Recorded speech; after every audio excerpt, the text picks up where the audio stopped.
જય શ્રી કૃષ્ણ મિત્રો, શ્રેષ્ઠ સુવિચાર ચેનલમાં તમારું સ્વાગત છે। આજે હું સરસ એક સ્ત્રીની વાર્તા કહેવાની છું।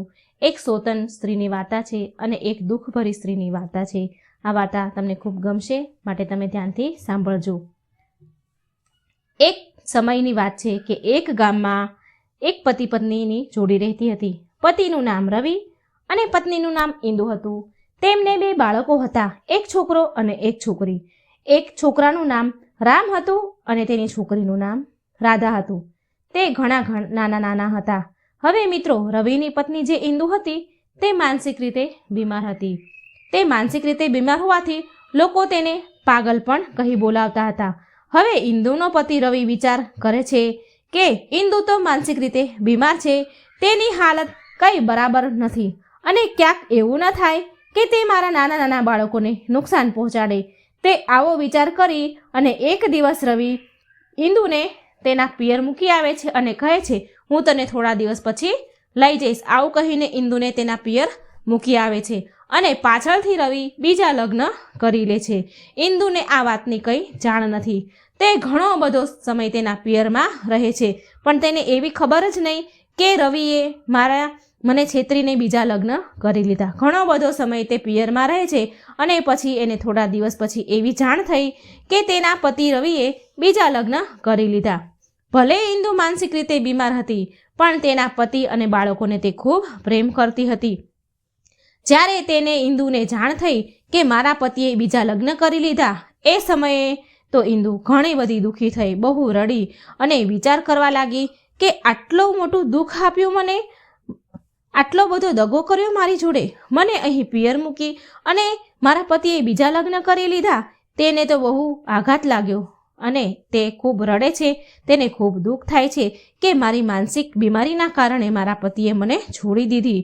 તે દુઃખી થઈ રડે છે અને થોડી વાર પછી તે શાંત થાય છે। બીજું તે કરે પણ શું, અને પોતાના મનને વાળે છે અને સમજાવતા પોતાને બોલે છે કે ભલે ને તેને બીજા લગ્ન કરી લીધા, પણ તે મને એક દિવસ લેવા તો જરૂર આવશે।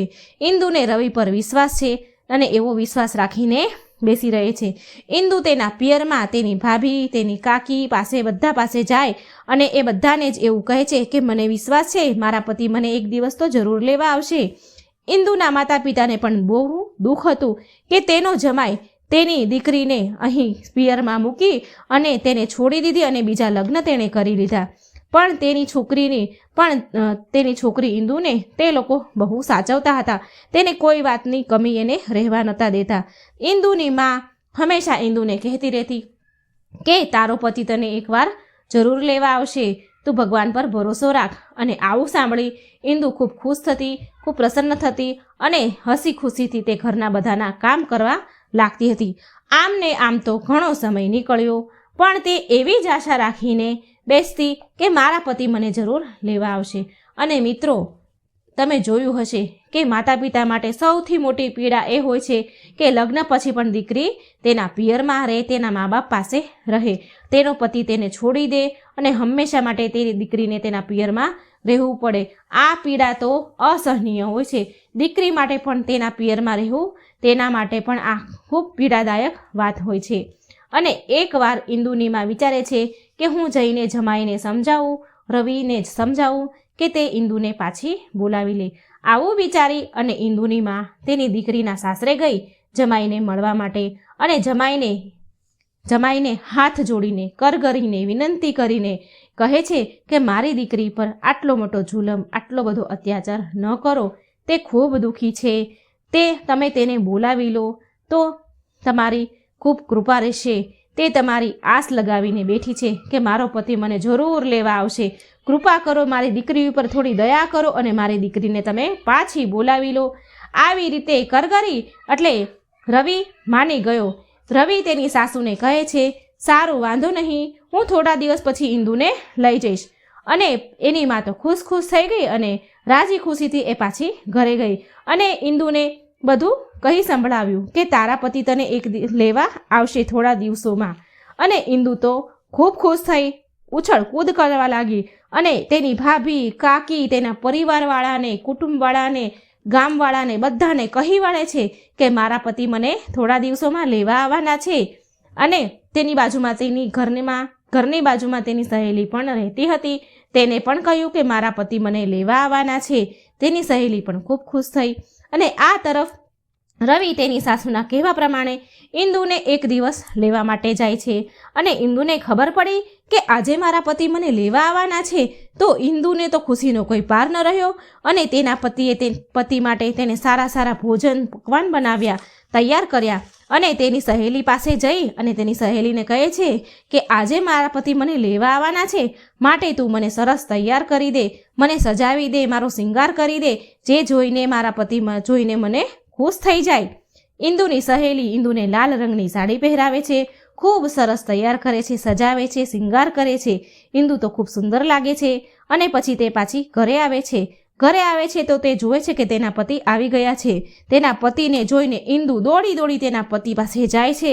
તેની આંખમાંથી તો આંસુની ધારા વહી રહી છે. એના પતિને જોઈને હરખનો પાર ન રહ્યો. અને રવિ પણ ઇન્દુને જોઈને ખૂબ ખુશ થયો અને ઇન્દુને તેને ગળે લગાવી દીધી. અને આ દ્રશ્યો જોઈ ઇન્દુની માની આંખમાં આંસુ વહેવા લાગ્યા. અને તે ખૂબ રાજી થઈ કે આખરે તેનો જમાઈ તેની દીકરીને લેવા આવ્યો.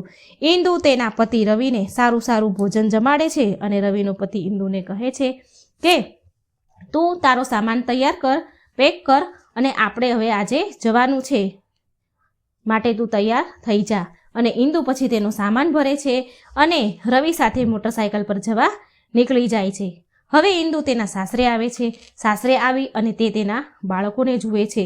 તે હરખ ઘેલી થઈ જાય છે અને તેની આંખમાંથી આંસુ વહેવા લાગ્યા તેના બાળકોને જોઈને. અને તેના આંસુ વહેવા લાગ્યા અને એના બાળકોને તેને ભેટી પડી. તેના બાળકોને ખૂબ વાલ કરવા લાગી તેના બાળકોને. પણ તેના બાળકો તેને છોડી અને તેની નવી મા પાસે ચાલ્યા ગયા. કારણ કે ઇન્દુને જ્યારે તેનો પતિ એના પિયરમાં મૂકી આવ્યો હતો ત્યારે બાળકો ઘણા બધા નાના હતા. તો તેને તેની માનો ચહેરો યાદ નહોતો. તેની માને તે ભૂલી ગયા હતા. અને એ બાળકોને તો એવું જ કે આ જે ઘરે છે એ જ મારી માં છે, અસલ માં છે. અને તેની સોતન પણ એ એવું જ કહેતી હંમેશા કે હું તમારી માં છું. ઇન્દુ વિચાર કરે છે કંઈ વાંધો નહીં, થોડો વિચાર કરે છે કે કંઈ નહીં, ભલે મારા બાળકો અને મારા પતિ નજર સામે તો છે. આવું વિચારી તે ખુશ થાય છે અને રાજી ખુશીથી તે ત્યાં રહેવા લાગે છે. અને આ બાજુ તેની સોતનનું નામ રીટા હતું. તે ઇન્દુથી બહુ નફરત કરતી હતી. તેને ઇન્દુ જરા પણ ગમી નહીં. તેનું ઘરે પાછું આવવું ઇન્દુનું તે રીટાને જરાક પણ ગમ્યું નહીં. અને રવિ થોડી પણ હસીથી એ ઇન્દુ સાથે વાત કરે તો એને જલન થતી હતી. તે બળતી હતી અને તે ઇન્દુને રવિથી દૂર કરવા માગતી હતી અને તેને ઘરેથી નીકાળવા માગતી હતી. માટે તે ષડયંત્ર રચે છે. જ્યારે ઇન્દુ જમવાનું બનાવતી તો રીટા આગી પાછી જ્યારે ઇન્દુ હોય ત્યારે જમવામાં થોડું મીઠું કે મરચું વધારે નાખી અને તેની રસોઈ બગાડી નાખે. અને જ્યારે રવિ જમવા બેસે તો ઇન્દુને ખૂબ બોલે કે તને શું થઈ ગયું છે, તું કેમ હવે રસોઈ આવી બનાવે છે, ક્યારે ખારું કરે છે, ક્યારે તીખું કરે છે. આમ કરી અને ઇન્દુ પર તેનો પતિ ખૂબ ગુસ્સો કરે છે. અને રીટા આમ બંને વચ્ચે દૂરી ઉત્પન્ન કરે છે, બંનેને ઝઘડાવે છે. તે ઇન્દુને રવિથી દૂર કરે છે. રવિએ 2-3 વાર તો આવું ખારું તીખું જમી લીધું. પણ પછી એક દિવસ રીટાને બોલાવીને કહે છે કે આજ પછી ઇન્દુ રસોઈ ઘરમાં જવી ન જોઈએ, તે ક્યારેય રસોઈ બનાવી ન જોઈએ. આજ પછી તું જ રસોઈ હંમેશા માટે બનાવીશ. જો ઇન્દુ ક્યારેય પણ બનાવશે તો હું એક ખાઈશ જ નહીં, હું ભૂખ્યો રહીશ. અને હવે રીટા રોજ જમવાનું બનાવે છે. આવી રીતે તે તેના ષડયંત્રમાં કામયાબ થાય છે. અને રીટા હવે રોજ ઇન્દુ માટે નવા નવા ષડયંત્ર રચતી રહે છે. ઘરેથી નીકાળવાની પૂરેપૂરી કોશિશ કરે છે. છોકરાને તો તેણે પહેલેથી જ તેની માંથી દૂર કરી દીધા હતા. તેની મા પાસે તો એ આવવા પણ નહોતી દેતી. અને હવે રવિના દૂર કરવાના પણ ષડયંત્ર રચે છે. એકવાર બને છે એવું કે રવિ ઓફિસથી થોડો મોડો આવે છે જમવા માટે ઘરે. એને મોડું થાય છે જમવા આવવામાં. તો રીટા પૂરેપૂરી પ્લાનિંગથી ષડયંત્ર રચે છે. તે ઇન્દુને કહે છે કે ઘરમાં કોઈ શાકભાજી નથી, માટે ઇન્દુ તું બજારમાં જઈ અને શાકભાજી લઈ આવ. આમ રીટા ઇન્દુને 200 રૂપિયા આપે છે અને તેને શાકભાજી લેવા માટે મોકલે. અને ઇન્દુ 200 રૂપિયા લઈ બજારમાં શાકભાજી લેવા માટે ગઈ. અને બજારમાં સારું સારું તેણે શાક લીધું, ખરીદી કરી. અને બજારમાં તેણે એક ભેળ ચાટવાળાની લારી જોઈ તો તેને ભેળ ચાટ ખાવાનું મન થયું. તો તે વિચારે છે લાઈને આજે હું ભેળચાટ ખાઈ જ લઉં, અને તે ભેળચાટની લારી પાસે ગઈ અને ભેળ બનાવડાવી અને તે ઊભી ઊભી ખાઈ રહી હતી. તો તેવામાં રવિ ત્યાંથી મોટરસાયકલ લઈને નીકળે છે અને તેની નજર ઇન્દુ ઉપર પડે છે અને તે મોટરસાયકલ પછી નીચે ઉતરી અને ઇન્દુને પકડીને મોટરસાયકલ પર બેસાડી અને ઘરે લાવે છે અને ઇન્દુ પર ગુસ્સો કરે છે અને કહે છે, શું હું મરી ગયો હતો કે તું બજારમાં શાક લેવા ગઈ? શાક નહોતું તો તારે મને કહેવું જોઈતું તું ને, તને જવાનું કોણે કહ્યું? અને રીટા કહે અને ઇન્દુ કહે છે કે મને રીટાએ કહ્યું હતું. અને આ ષડયંત્ર તો રીટાએ પૂરા પ્લાનથી કર્યું હતું. અને જ્યારે રવિ ઇન્દુને બોલાવે અને રીટાને પણ બોલાવે છે અને રીટા તો ઉમેરો કરવા આવી. આ બંને જ્યારે બોલતા હતા તો ઉમેરો કરવા માટે રીટા આવી અને કહે છે કે આ ઇન્દુ મારા 200 રૂપિયા ચોરી ગઈ છે. એણે ક્યારે મારા 200 રૂપિયા ચોરી લીધા મને ખબર જ ના રહી. અને ઇન્દુ તો કહે છે કે એના પતિને રવિને કહે છે કે ના, મેં કોઈ પૈસા નથી ચોર્યા. ઉપરથી મને જ ઇન્દુએ 200 રૂપિયા આપ્યા અને એણે મને શાકભાજી લેવા માટે જવાનું કહ્યું હતું, માટે હું ગઈ હતી. પણ મને ત્યાં ભેળચાટની લારી ભેળચાટ જોઈ અને મને ખાવાનું મન થયું, માટે હું ત્યાં ભેળચાટ ખાવા માટે ઊભી રહી હતી. પણ મને તો રીટાએ જ જવાનું કહ્યું. પણ રીટા તો ક્યાં માનવાની હતી? એ તો ઉપરથી વધારે ઝઘડો કરાવવા માંગતી હતી આ બંને વચ્ચે. એટલે રીટા ઉમેરો કરતા બોલે છે કે ઇન્દુ ખોટું બોલે છે, મેં તેને કોઈ પૈસા નથી આપ્યા અને મેં તેને શાકભાજી લેવા પણ જવાનું નથી કહ્યું. અને રવિ ઇન્દુ પર ખૂબ ગુસ્સો કરે છે, ખૂબ ખીજાય છે એને. અને રીટા એના પ્લાનમાં કામયાબ થઈ જાય છે અને ઇન્દુ રડતી રડતી પાછી એના રૂમમાં જાય છે અને રડે છે. અને પછી થોડી વાર થઈ શાંત થઈ પોતાને મનાવે છે, કંઈ વાંધો નહીં, કોઈ વાંધો નહીં, મારો પતિ છે ને આખરે, એમ કરીને તે પોતે શાંત થાય છે. અને એના માટે એક એ દુઃખ પણ હતું કે તેનો પતિ રાત્રે હંમેશા રીટા પાસે જ રહેતો હતો, તેની પાસે જ જતો હતો, તે ઇન્દુ પાસે ક્યારેય આવતો ન હતો. છતાં પણ ઇન્દુ આ વાતને પણ ભૂલાવી દેતી, સહન કરી જતી હતી. તે એવું વિચારતી કે મારા પતિ અને બાળકો મારી નજર સામે તો છે ને, હું એ જોઈને જ બહુ ખુશ છું અને આમ જ તેને જોઈને જ મારી જિંદગી પૂરી કરી લઈશ. તે રાજી ખુશી પાછી મનવાળી અને સૂઈ જાય છે. અને એક દિવસ ફરી રીટા ષડયંત્ર રચે અને એક દિવસ એવું બન્યું કે રવિ ઓફિસે ચાલ્યો ગયો અને તે દિવસે રીટાને જમવાનું બનાવવામાં થોડું મોડું થઈ ગયું. તો રવિ જમ્યા વગર જ ભૂખ્યો જ ઓફિસે જતો રહ્યો. એટલે રીટા ઇન્દુને કહે છે કે આજે મારે રસોઈ બનાવવામાં મોડું થઈ ગયું હતું, તો રવિ તો જમ્યા વગર જ ઓફિસ ચાલ્યા ગયા છે. તો તમે ઇન્દુ એવું કરો ને કે તમે ઓફિસ જાઓ અને રવિને ટિફિન આપીને આવો. અને ઇન્દુ રીટાના કહેવા પ્રમાણે ટિફિન લઈને ઓફિસે જાય. અને જેવી ઇન્દુને ઓફિસમાં રવિ જુએ તો તે ઇન્દુ ઉપર બહુ ગુસ્સો કરે અને ઇન્દુને ખરી ખોટી સંભળાવે અને એને કહે છે કે તને શરમ નથી આવતી? તું ઓફિસે ચાલી આવી, મારી ઇજ્જતના કાકરા કરી નાખ્યા. તે તો તને કોણે કહ્યું અહીંયા આવવાનું? તને તો મારી ઇજ્જતની પડી જ નથી. આમ રવિ ઇન્દુને ખરી ખોટી બોલે છે, ખૂબ બોલે છે, જેવું તેવું બોલે છે. પણ ઇન્દુ ઊભી ઊભી સાંભળે છે અને કહે છે કે મને તો રીટાએ કહ્યું હતું કે આજે મારે રસોઈ બનાવવામાં મોડું થઈ ગયું છે, તો તમે જઈને રવિને ટિફિન આપ્યા હો ને, તે ભૂખ્યા જતા રહ્યા છે, માટે હું તમારા માટે ટિફિન લઈને આવી હતી. અને ઇન્દુ આટલું કહી અને પાછી ઘરે ચાલી આવે છે. અને રાત પડે ત્યારે રવિ પાછો ઘરે આવે એટલે ફરી પાછું ઇન્દુને તે વાત પર બોલે છે, ગુસ્સો કરે છે અને રીટાને બોલાવે છે અને કહે છે કે શું તે આને ટિફિન લઈને આવવાનું કહ્યું હતું ઓફિસે? તો રીટા ખોટું બોલે છે કે ના રે ના, મેં તો એવું કંઈ કહ્યું નહોતું કે તું ટિફિન લઈને જા. તો એ તો એની જાતે જ આવી ગઈ. અને આ તો ગમે ત્યારે ઘરની બહાર નીકળી જાય છે, ગમે ત્યારે મન થાય ત્યારે ફરવા જતી રહે છે, જ્યારે મન થાય ત્યારે આડોશી પાડોશીમાં બેસવા જતી રહે છે. તે તો તેની મન મરજી પ્રમાણે જીવે છે. તેને તમારી ઇજ્જતની જરા પણ પડી નથી.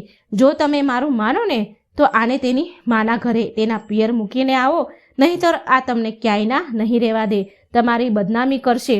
તો મારી વાત માનો અને આને તમે તેના પિયર મૂકી આવ્યો.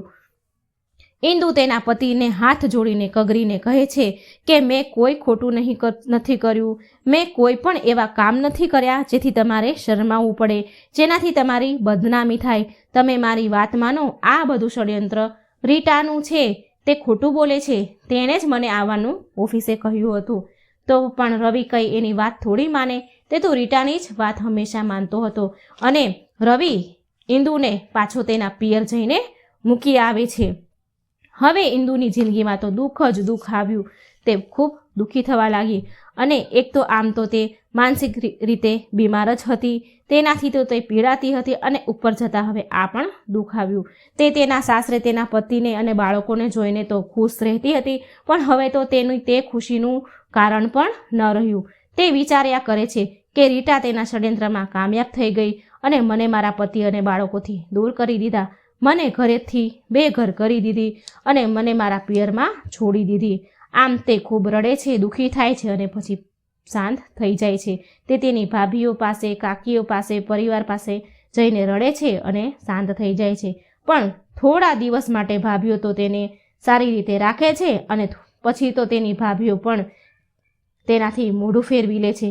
ધીરે ધીરે સમય ઘણો બધો વીત્યો અને આમ દુઃખમય ઇન્દુનું જીવન વીતવા લાગ્યું. લગભગ 20 વર્ષ વીતી ગયા ઇન્દુને તેના પિયરમાં.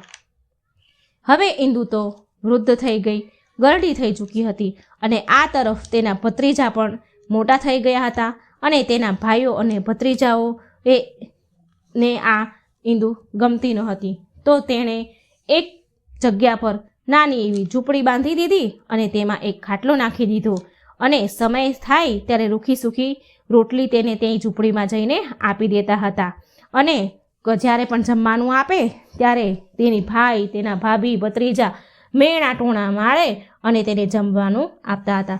પણ ઇન્દુ શું કરે, એ તો લાચાર હતી. તે તેના ભત્રીજા ભાભીઓના મેણા સાંભળતી રહી અને રોઈ લેતી હતી અને શાંત પાછી થઈ જતી હતી. અને હવે તો તે ગરડી પણ થઈ ગઈ હતી, વૃદ્ધ હતી, માટે તે કોઈને કામ પણ કરાવી શકે તેમ ન હતી. માટે તેને ખાટલામાં બેઠા બેઠા જ ખાવું પડતું હતું અને મેણા સાંભળવા પડતા હતા.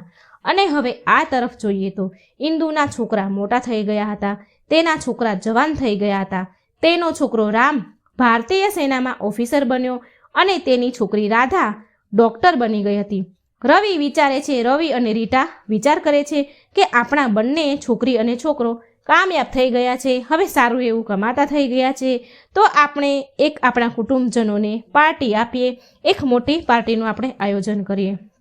થોડા દિવસ થાય એટલે રવિ અને રીટા મોટી પાર્ટી રાખે છે.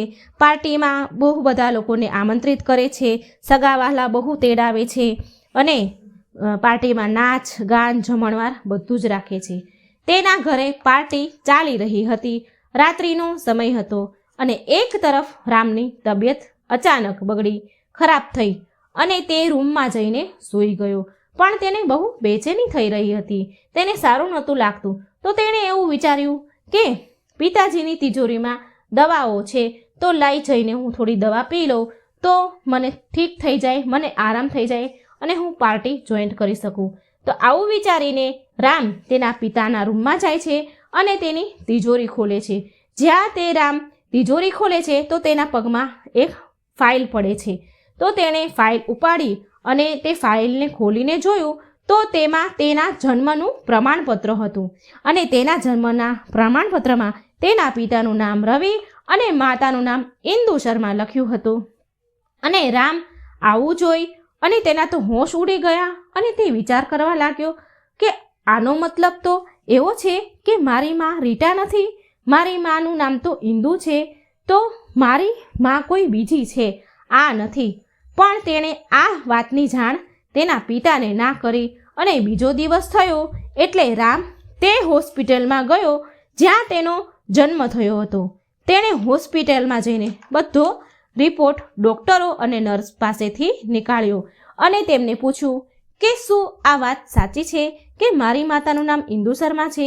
તો એક ડૉક્ટર હતી જેના દ્વારા રામનો જન્મ થયો હતો. તો તે એક સ્ત્રી હતી. તો તે રામુ તેની પાસે ગયો, તે ડૉક્ટર પાસે ગયો અને તેને પૂછ્યું કે અને તેણે કહ્યું, તે ડૉક્ટરે પણ રામુને કહ્યું કે આ વાત સાચી છે કે તારી માનું નામ ઇન્દુ શર્મા છે, તારો જન્મ મેં જ કરાવ્યો છે, તારી માં રીટા નથી. આવું સાંભળી રામના તો હોશ ઉડી ગયા અને તેની આંખમાંથી આંસુ વહેવા લાગ્યા. તે ખૂબ રડ્યો પણ તે આ વાતની જાણ કોઈને કરતો નથી. આ વાત કોઈને ખબર પડવા દેતો નથી. પણ તે આ વાત તેની બહેન રાધાને કહે છે અને રાધા પણ બહુ દુઃખી થઈ. રામ ધીરે ધીરે તેની મા વિશે જાણકારી મેળવવાનું ચાલુ કરે છે, પણ આ બધી વાત તેના પિતાને તે નથી કહેતો. તેની માને ધીરે ધીરે શોધતો રહે છે. તેની મા ક્યાં છે તે હંમેશા બધાને છુપાઈને તેનો પત્તો લગાવે છે અને બીજા લોકો દ્વારા પણ તે આ વાતને જાણ કરવા માટે કહે છે તેની મા ક્યાં છે. અંતે તેની મા ક્યાં છે તે તેને ખબર પડે છે અને રામ તેની મા સુધી પહોંચી ગયો. જ્યાં તેની મા રહેતી હતી ત્યાં તે ગયો અને ત્યાં જઈને તે જુએ છે કે ત્યાં એક ઝૂંપડી છે અને ઝૂંપડીમાં કોઈ એક વૃદ્ધ ડોશી સૂતા છે. તે જુએ છે કે એ વૃદ્ધ ડોશીની હાલત ખૂબ ખરાબ છે. તેને ફાટેલા તૂટેલા કપડાં પહેર્યા છે અને તે ખૂબ કમજોર છે. તે આવું દ્રશ્ય જોવે છે. રામ તે ઝૂંપડીમાં જાય છે અને તે વૃદ્ધ ડોશી પાસે જાય છે અને તેને પૂછે છે કે શું તમે ઇન્દુ શર્મા છો? તો તે વૃદ્ધ ડોશી બોલે છે કે હા, હું ઇન્દુ શર્મા છું. અને રામો વિચારે છે કે અરે રે, મારી માની આવી હાલત, મારી મા ઇન્દુ શર્માની હાલત આવી. તેના આંખમાં એ હાલત જોઈ અને રામને ખૂબ દુઃખ થયું. તે રડવા લાગ્યો. તેની આંખમાંથી આંસુ વહેવા લાગ્યા અને તે કહે છે કે માં, હું તમારો પુત્ર છું, હું તમારો છોકરો રામ છું. અને ઇન્દુ જોવે છે કે આ મારો પુત્ર રામ છે. તેની તો ખુશીનું કોઈ પાર ન રહ્યું અને તે રડવા લાગી અને ધીરે ધીરે ખાટલામાંથી ઊભી થઈ અને રામને ભેટી પડી અને ખૂબ રડી. બહુ વર્ષોથી દુઃખી હતી. તેની દુઃખનું કોઈ પાર ન હતો. તે તેના છોકરાને ભેટીને ખૂબ જ રડી. રામુ પણ તેની માને બાથ ભરીને ખૂબ રડ્યો અને તેની માને પછી છેલ્લે પૂછે છે કે માં, તારી આવી હાલત કોણે કરી? તું કેમ અહીં છો? તને કોણે અહીં મોકલી? અને પછી રીટા અને પછી ઇન્દુ કહે છે કે મારી આવી હાલત તારી જે બીજી માં છે ને રીટા, તેણે કરી છે. તેણે ખૂબ ષડયંત્ર મારા વિશે રચ્યા અને મને પાગલ કરી અને મને અહીં મૂકી દીધી છે. મને તારા પિતા પછી તારી નવી માની વાતમાં આવી ગયા અને મને અહીં છોડી દીધી. તેની માની આવી વાત સાંભળીને રામ તો બહુ ગુસ્સે થયો. તેના પિતા પર તેને બહુ ગુસ્સો આવ્યો. તે તેની માને લઈને તેના ઘરે પહોંચ્યો અને તેના પિતાને બોલાવ્યા. તેની નવી માને પણ તેણે બોલાવી અને તેના પિતાને કહ્યું કે તમારા ઉપર મને ધિક્કાર છે. મારી માને છોડીને તમે બીજા લગ્ન કરી લીધા. તમે મારી સોતેલી માને વાતમાં આવી, તેના ષડયંત્રની વાતમાં આવી અને મારી માને તમે છોડી દીધી. તમે એને ઘરેથી કાઢી મૂકી. તમે આટલા કઠોર હતા, તમે આટલા પાપી છો. મને શરમ આવે છે તમારી પર. તમે તો એ વાત જાણતા હતા ને કે મારી માં માનસિક રીતે બીમાર છે, તો તમારે તેને સારી હોસ્પિટલમાં લઈ જઈને તેનો ઈલાજ, તેની સારવાર કરાવી જોઈતી હતી, ના કે બીજા લગ્ન કરવા જોઈતા હતા. તમે મારી માના ઈલાજ કરવાના બદલે તમે મારી માને છોડી અને બીજા લગ્ન કરી લીધા. તમને શરમ ના આવી આવું કરતા? તમે તમારી બીજી પત્નીની વાતમાં આવી, તેના ષડયંત્રમાં આવી અને તમે મારી માને પિયરમાં મૂકીને આવ્યા. મારી મા ઉપર આટલો બધો અત્યાચાર કર્યો, આટલો બધો જુલમ કર્યો. તમને શરમ ન આવી? મને તો તમને પિતા કહેવામાં પણ શરમ આવે છે. મા તો મા હોય છે. જે તમારી પાસે તમારી પત્ની ઊભી છે ને, તે મારી અસલી માં નથી. તે તો મારી સોતેલી માં છે. મારી તો આ માં અસલી માં છે. મારી માં ઉપર તમે બંને જણાએ ખૂબ જુલમ કર્યા છે, ખૂબ મારી માને હેરાન કરી છે. માટે તમે ક્યારેય સુખી નહીં થાવ, તમને લોકોને શાંતિ નહીં મળે. રામુ તેના પિતા અને તેની સોતેલી માને ખૂબ બોલે છે અને પછી ત્યાંથી તે બંને તેની માને લઈને બીજે જાય છે અને જતાં પહેલાં તે બહુ જ બોલે છે. રવિ પણ તેના છોકરાની વાત ઊભો સાંભળે છે. તેને પછતાવો થાય છે, તેને શરમ આવે છે, માટે માથું ઝુકાવીને તે પણ સાંભળ્યા કરે છે. અને તેટલામાં રાધા આવે છે. રાધા તેની માને મળે છે, એને ભેટી પડી છે અને રડે છે.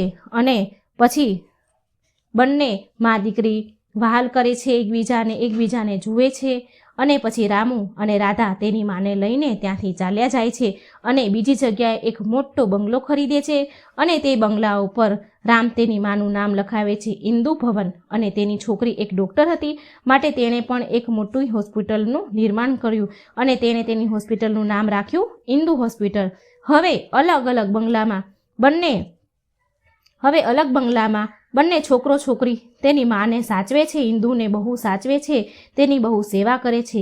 રાધા ડૉક્ટર હતી, માટે તેણે તેની માનો ઈલાજ કરવાનું શરૂ કરી દીધો. ધીરે ધીરે ઇન્દુ 3-4 મહિના ઇન્દુનો ઈલાજ થાય છે અને ઇન્દુ બિલકુલ ઠીક વ્યવસ્થિત સારી થઈ જાય છે. દવા પણ મળે છે અને તેને બાળકોનો પ્રેમ પણ કરે છે, માટે ઇન્દુ વ્યવસ્થિત સારી સ્વસ્થ થઈ જાય છે. અને રીટાએ પણ આ તરફ તેના પતિને રવિને બધી સચ્ચાઈ કહી અને તે કહે છે કે ખરેખર બધો દોષ તો મારો જ હતો.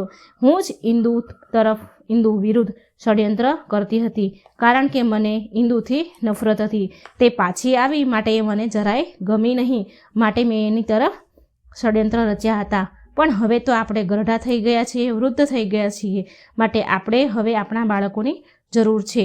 રવિ આટલી વાત સાંભળી રીટાને ખૂબ બોલે છે, ખૂબ ખીજાય છે, ખૂબ ગુસ્સો કરે છે અને તેને કહે છે કે તારા લીધેથી આ બધું થયું છે, માટે આપણે તેની માફી માંગવા જવું જોઈએ. અને રવિ અને રીટા ઇન્દુ પાસે જાય છે અને તેની માફી માંગે છે. અને રીટા ઇન્દુ પાસે આવે છે, તેની માફી માંગે છે અને કહે છે કે તમારી વાત સાચી છે, મેં તમારા વિરુદ્ધ બધા ષડયંત્રો રચ્યા હતા અને તમને ઘરેથી કાઢી નાખ્યા હતા. મને માફ કરો, મને મારી ભૂલ થઈ છે, મને માફ કરો. પણ રામને બહુ ગુસ્સો આવે છે તેના પિતા અને તેની સોતેલી મા ઉપર. તે કહે છે તમે અહીંથી ચાલ્યા જાઓ, તમે માફીને લાયક નથી, તમે ખૂબ અત્યાચાર કર્યો છે, મારી મા ઉપર ખૂબ જુલમ કર્યો છે, તમને તો ભગવાન પણ માફ નહીં કરે. આમ કરી રામ ખૂબ ખરું ખોટું તેના મા અને બાપને બોલે છે. પણ ઇન્દુ રામને સમજાવે છે, તે ખૂબ સારી હતી, ભોળી સ્વભાવની હતી, માટે તે ઇન્દુ તેના છોકરા રામને સમજાવે છે કે તેણે ભલે મારી સાથે ખરાબ કર્યું, પણ આપણે તેની સાથે એવું કરવું ન જોઈએ. માફી માંગે છે તો તેને માફ કરી દેવા જોઈએ. તેણે જેવું કરે તેવું તે ભરે. જો તેણે મારી સાથે ખોટું કર્યું છે તો ભગવાન તેની સજા જરૂર આપશે. આમ ઇન્દુ તેના પુત્ર રામને સમજાવે છે અને રામ તેની વાત માને છે અને પછી તે તેના સોતેલી મા અને તેના પિતાને માફ કરે છે. અને રાધા પણ તેના માતા પિતાને માફ કરે છે. ઇન્દુ ખૂબ સારી હતી, સારા સ્વભાવની હતી, ભોળી હતી. તો તેને પણ તેના જે સોતન રીટા હતી અને તેનો જે પતિ હતો તેને પણ માફ કરી અને તેને તેની સાથે રહેવાનું કહે છે અને બધા પછી એક સાથે હળી મળીને રહે છે. મિત્રો, માટે ક્યારેય સમજ્યા વિચાર્યા વગર કોઈ પણ નિર્ણય લેવા ન જોઈએ. જય શ્રી કૃષ્ણ. મિત્રો, જો તમને મારી વાર્તા સારી લાગી હોય તો મારી ચેનલને લાઈક અને સબસ્ક્રાઈબ જરૂર કરજો. Thank you.